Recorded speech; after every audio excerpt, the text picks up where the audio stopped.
मुद्दा है चुनाव। आपको पता है चुनाव 26 तारीख को है गौतम नगर लोकसभा में। और एक हम लोगों ने छोटी सी वर्किंग की थी एक्सटेंशन में पाल ओलंपिया में बूथ नंबर 18 पे दादरी विधानसभा लगती है वो। तो उसमें हमने वर्किंग करी तो हम लोग को पाया गया कि एक एक आदमी की दो वोटर तीन वोट अलग अलग वोटर आईडी कार्ड से एक ही जगह पे।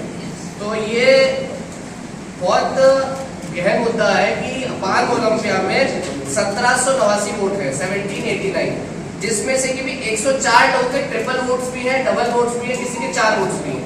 तो अगर हमने आंकड़ा लगाया 1789 में से लगभग 380 वोट्स ऐसे हैं जो 104 आदमी के।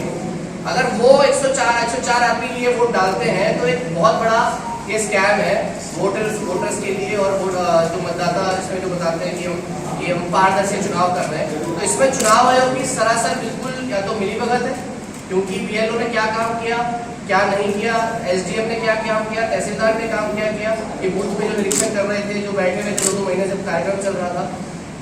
ये पूरी लिस्ट है जो हमने सिर्फ एक बूथ की बनाई है। अब आप सोच सकते हैं 2600 बूथ है पूरी लोकसभा में। अगर यही चीज हर बूथों पे रही तो हमारे पास जो फ्रेश लिस्ट आई वो अब आ रही है, हम उस पर वर्क कर रहे हैं। तो अगर ऐसे एंड टाइम पे ये चीजें निकल के आएंगी तो हम लोग चुनाव कहाँ पारदर्शिता कर पाएंगे। उस पर आप ये देखिए 2600 बूथ है, हर बूथ पे 26 लाख वोटर है हमारे टोटल अराउंड 26.25। तो हर बूथ पे अगर 400 वोट हो गई तो उसके हिसाब से लगा लीजिए आप कितनी वोट बैठती है, जो कि फेक है।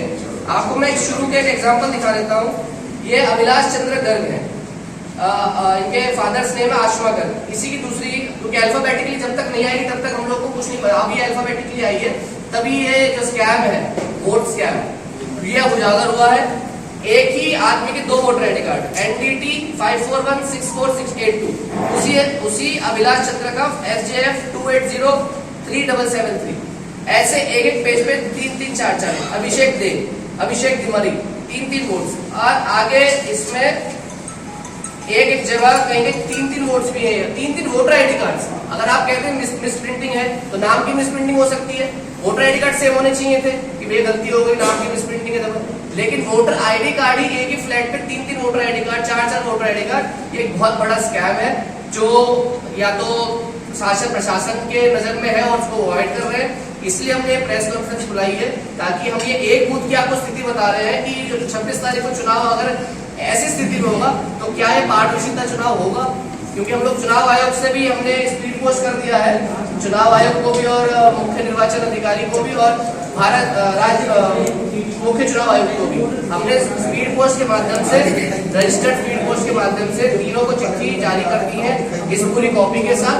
इसका एक सेट हम लोग आपको प्रोवाइड भी करवा देंगे ताकि जो आप मीडिया के माध्यम से इस मुद्दे को उठाइए और इसको हाईलाइट करिए। अगर ये एक बूथ पे ये स्थिति है तो हर 2600 जो आपके 2600 बूथ है हमारे पूरी लोकसभा में, उसमें अगर हम 400 वोट फेक डालेंगी तो क्या स्कैम ये पॉसिबल है कि हम लोग कुछ पारदर्शी चुनाव कर पाएंगे। एक बहुत बड़ा मुद्दा है। अब मैं चाहूंगा कि हमारे पूर्व प्रत्याशी सुनील चौधरी जी भी इस बारे में बताएंगे। एक सवाल है आपका सुनील भाई से बात कर रहे हैं, एक सवाल है अगर बूथ आप कह रहे हैं कि इसमें वोटर लिस्ट में गड़बड़ी, आपकी बूथ कमेटी क्या करते थे, बूथ अध्यक्ष क्या करते थे आपके? जब चुनाव में 3 या 4 दिन